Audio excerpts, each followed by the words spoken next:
Well, hello everyone, and welcome to this English lesson about furniture. Furniture is all of the stuff that you have in your house or apartment that you sit on, that you lie down on, that you relax on, that you maybe set a plate on. All of the things that make your life easier. Furniture is pretty cool. You can see here there are a couple of pieces of furniture in this picture as well. I do have to say, I did do a lesson a long time ago on rooms and furniture, and this lesson is just about furniture. I found a whole bunch of words that I can teach you this morning. Some will be very familiar. Some maybe will be new to you. I do have to say, though, that these are the names we use in my part of Canada. I would say 95% of these are probably used in every English-speaking country, but there might be a few in here that are unique to Canada. We'll see as we go along. But anyways, once again, welcome to this English lesson about furniture. Let's talk about furniture. As I mentioned, furniture is anything that you use in your house to be comfortable. Sometimes it's just something you use because it's useful, like a table. Sometimes it's the place where you sit. Sometimes it's the place where you lie down. Sometimes it's the place where you have a nap. Sometimes it's what you use to be comfortable sitting while you read a book. This is a piece of furniture. I'm not sure why it's outside, but we do refer to furniture using the word piece. This is a piece of furniture.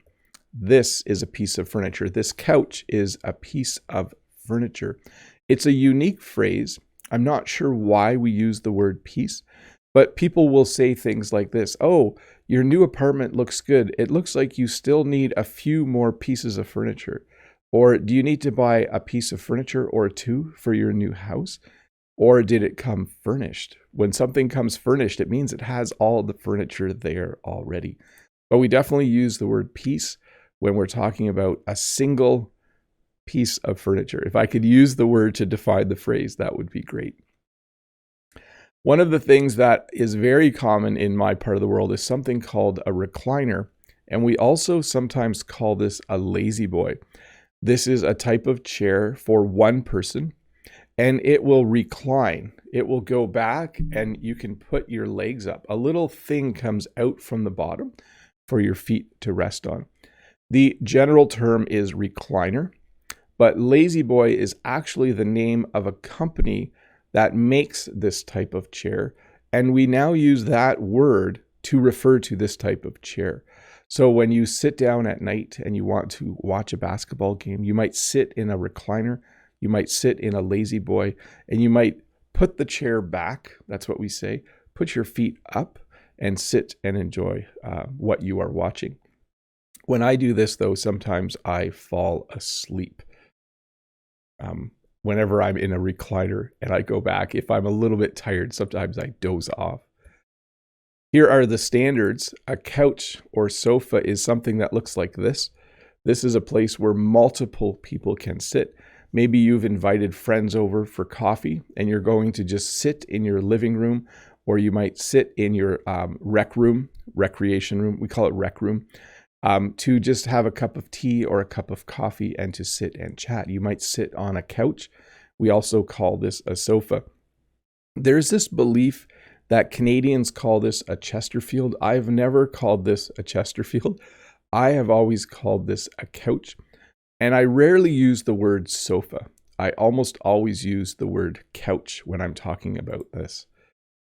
If two people can sit here, it has a unique name. We then call it a love seat. So a couch can sit 3 or 4 people or more if it's a huge couch, but a love seat is designed for 2 people. I'm not sure why we call it this. As a child, I used to giggle when my parents called it a love seat because I would always imagine a couple sitting on there really close together. I'm not going to mention any more things, but a love seat is a couch designed just for 2 people. And this might be unique to my part of the world, but I don't think it is. I'm wondering if Brent could chime in the chat if he calls this a lazy boy and if he calls this a love seat. I would be interested to know that.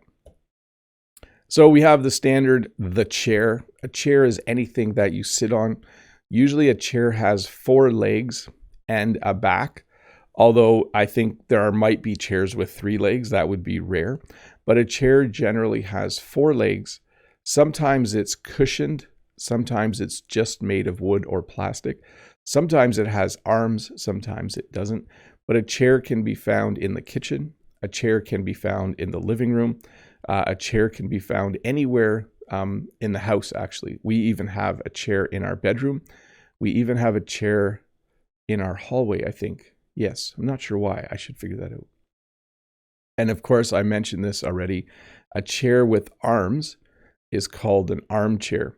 So an armchair has a spot where you can put your arms on the side. This is really nice when you're reading a book because you can put your elbow on the arm of the armchair while you hold your book, and then you can read it. So an armchair is a chair that has arms. Pretty simple, actually.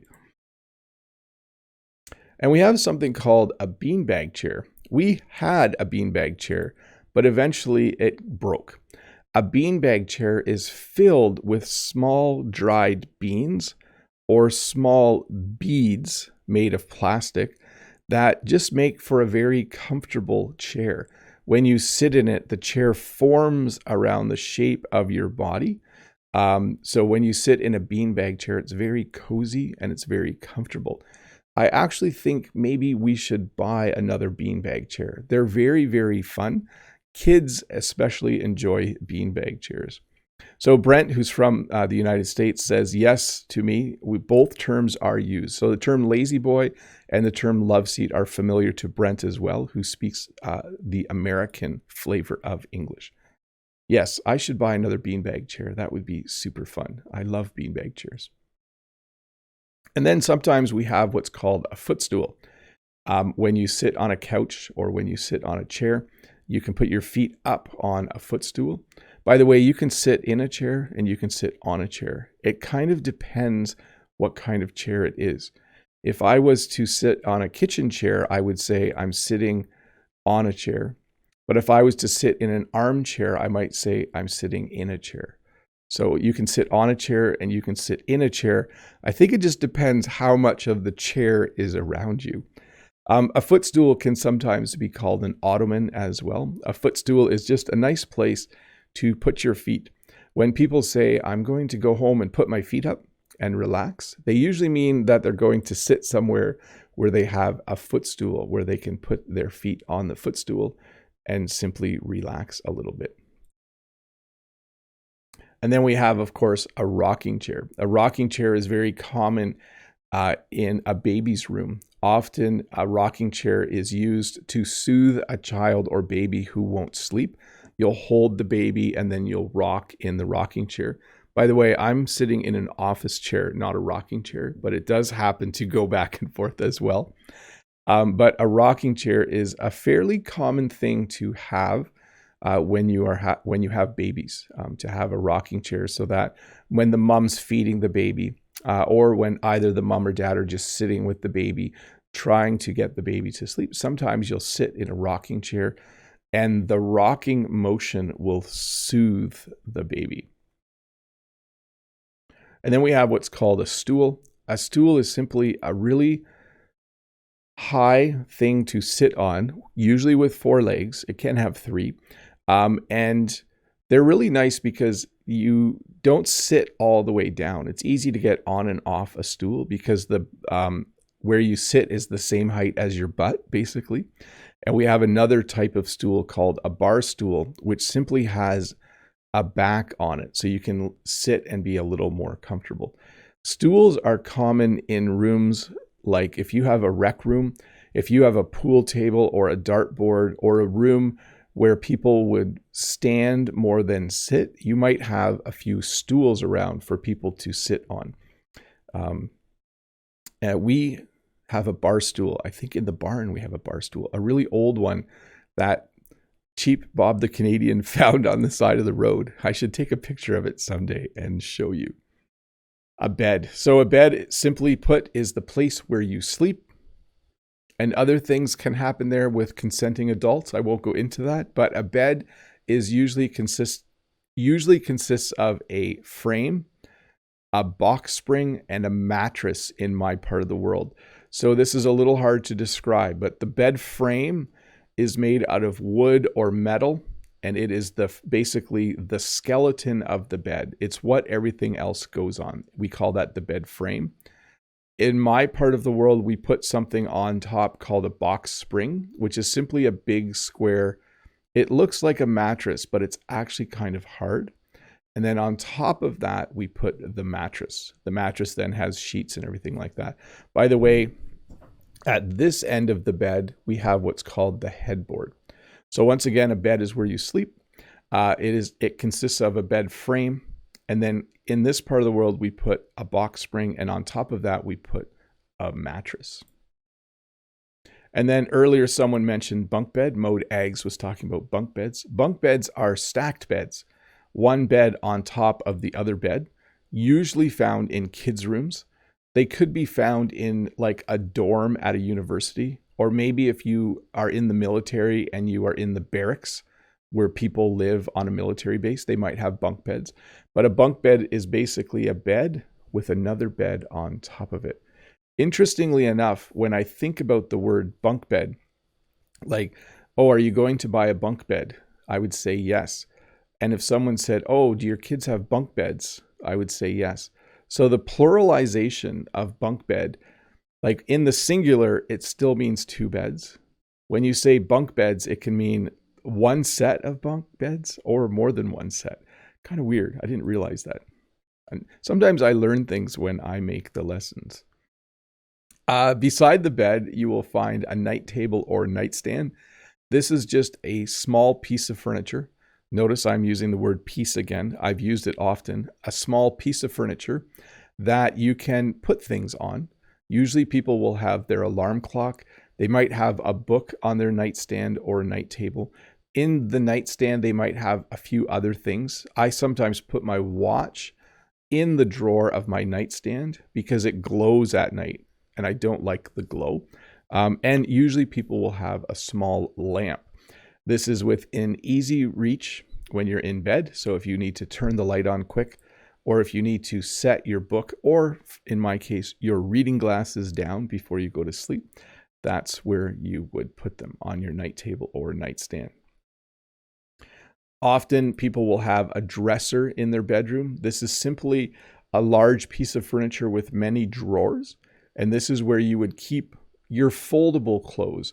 This is where you keep your socks and your underwear, maybe your t-shirts, things that you wouldn't hang up on a hanger, things that you would fold. So again, those are the big three, I think. I keep my shorts in here. I actually keep my jeans in my dresser.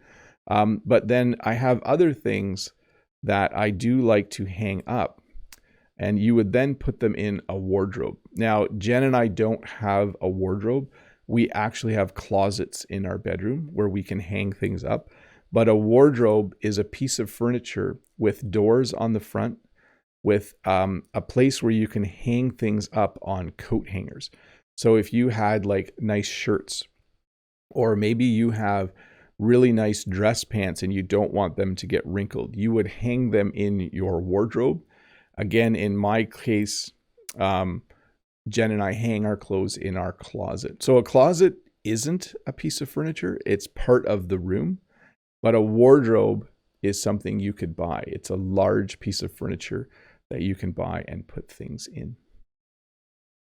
So when you first move somewhere, if you don't have anything for your bedroom, you might go and buy a bedroom set. You can buy all of these things at the same time from a furniture store. So you could go and say, I need a bedroom set. And that would consist of a night table, maybe two night tables, a bed, a wardrobe, a dresser. There's different kinds of bedroom sets. But when we talk about everything that goes in a bedroom, especially when you are buying it, we would say you're buying a bedroom set. When people first get married, then they usually go and buy a bedroom set because they're moving into a house or apartment together, and they need all of those pieces of furniture. And it's usually cheaper to buy a bedroom set. You get a little bit of a better price when you buy everything at once. If you have a baby, or if you know someone who has a baby, they will most likely have a crib. A crib is, of course, a small bed for babies and for toddlers. Up to a certain age, kids will sleep in a bed. It's designed so the baby can't fall out. You don't want the baby to roll off the mattress. So we have a crib so that the child is safe when they are sleeping. They can roll around to their heart's content, and they are safe the entire time. We also have what's called a changing table, and I actually sometimes call it a change table, but changing table seems to be the correct term according to the internet. This is where you would change a baby's diaper. So a changing table has a small soft top or pad, and underneath it has an area to store baby wipes, diapers, and all the stuff you would need when you're taking care of your child. So if you have a baby or a young child that's wearing diapers, and if they need their diaper changed, you would change it on a changing table. Very handy piece of furniture when you're changing diapers a lot, like Jen and I were many years ago. It's so nice to have a changing table. And of course, in the kitchen, if you have a young child, you will have what's called a high chair. Notice I don't say high chair. Notice how I say it. I say high chair. So even though it's two words, and even though the first word is high, I actually say it more like this: high chair. It's a high chair. So it's like I don't finish the word high. So a high chair is just a chair that's really tall so that the baby is at the same level as the parent. It's much easier to feed a child when they are sitting in a high chair. And usually it will have, you can strap them in so that they can't climb out. There's usually like a little, almost like a seatbelt for the child. So definitely something that's very common in a home where you have really, really small children. So as we move to other rooms, you might have something called an entertainment center. So the piece of furniture underneath this TV is called an entertainment center.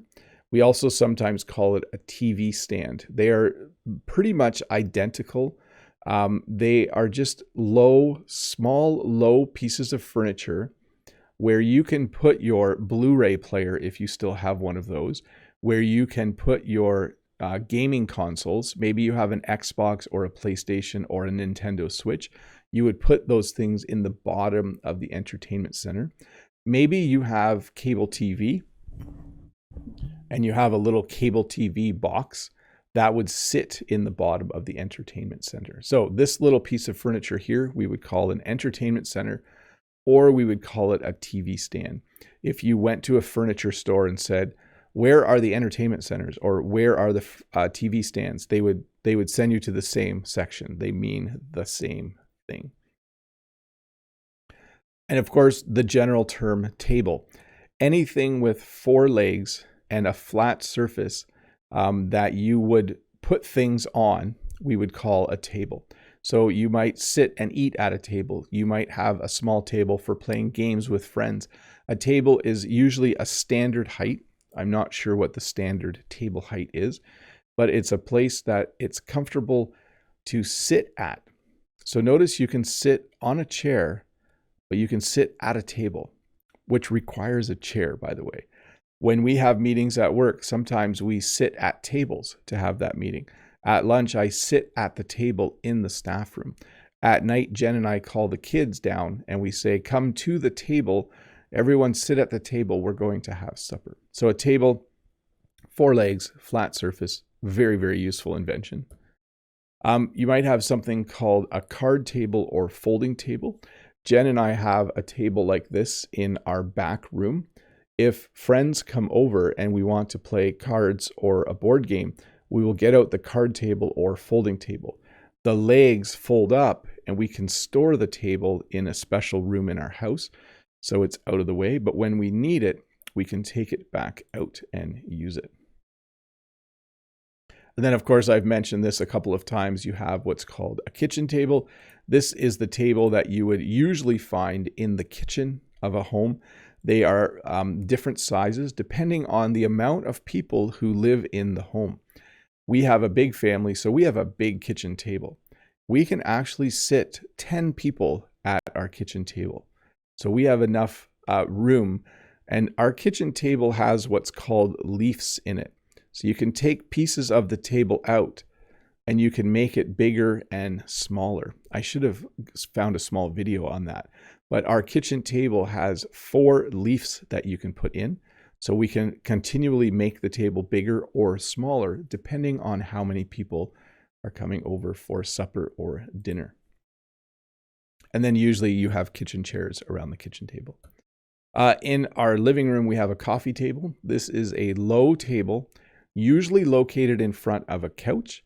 And the coffee table is basically where you put things. You might have a few books there. The remote control for the TV is usually on our coffee table. It's just a handy little table. If you are actually having tea or coffee with people, you will put your tea or coffee cup on the table. But usually you put what's called a coaster underneath. I should have found a picture of that too. A coaster is a small piece of wood or other material that you put a hot thing on before you put it on a coffee table. And then of course we have what's called an end table, very similar to a nightstand or night table, except you will find this beside a couch or a chair or love seat.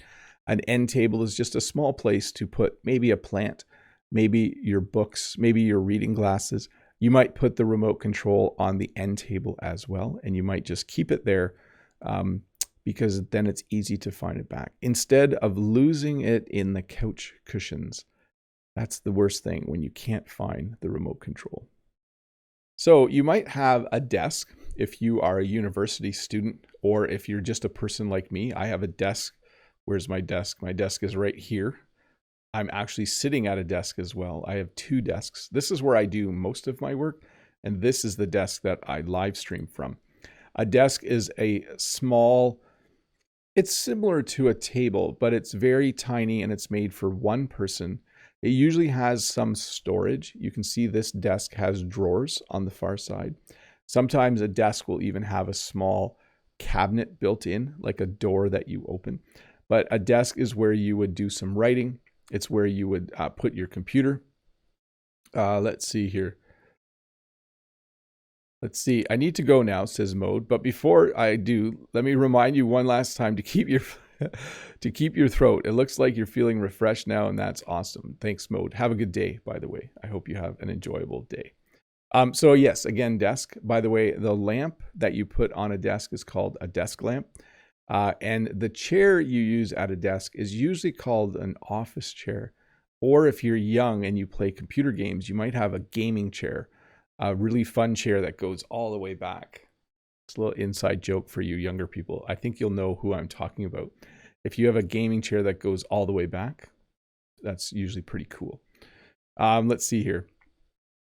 You might have a bookcase or a bookshelf, same word for the same piece of furniture. This is a piece of furniture with many, many shelves, and you can store things on those shelves. Usually books, but it doesn't have to be. Sometimes people will buy little things and store them on their shelf. They'll have little knickknacks that they'll put.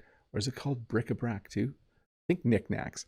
They'll buy little things. Maybe you go on a trip and you buy a souvenir. You might come home and put it on a bookshelf or bookcase. We also have outdoor furniture. All of my outdoor furniture is either put away or flipped upside down right now because it's winter and I don't want it to blow away. But outdoor furniture is furniture that's designed to be outside. In English, we would say it's designed to withstand the elements. It's usually made out of a type of wood that does really, really well outside. It's sometimes made of plastic. Sometimes it's made of metal. But outdoor furniture is just furniture you would use on a nice day, not in the middle of winter, to sit outside and chat or read a book or enjoy someone's company. And we have what's called patio furniture. You could also, by the way, call this a patio set. In Canada, we often have a deck or patio attached to our house. and we would then buy patio furniture. This again is furniture that's designed to be outside. It's usually made out of really durable material because you don't want it to get wet and rot. So they build it out of material that stays really good when it's outside. So here you see a patio table, patio chairs, and a nice umbrella so that these people can enjoy their time outside. So I have a picnic table outside. Most people in North America have a picnic table somewhere. It's a very common type of table. The design is very standard across North America. It's made from wood. Sometimes it's made from metal, but it's usually made from wood. If you go to, I'm going to say, any park in Canada, there will most likely be picnic tables somewhere for you to sit at, to have a little meal with your family. We don't often put a blanket on the ground when we go and have a picnic. We often go somewhere and sit at a picnic table. There's usually room for 6 or even 8 people, depending on the size of the table. And it's really, really fun. By the way, I promised one of my kids I would build a new picnic table, and I never did it. So I should make sure I do that next year. Our picnic table is still working, but it's kind of falling apart.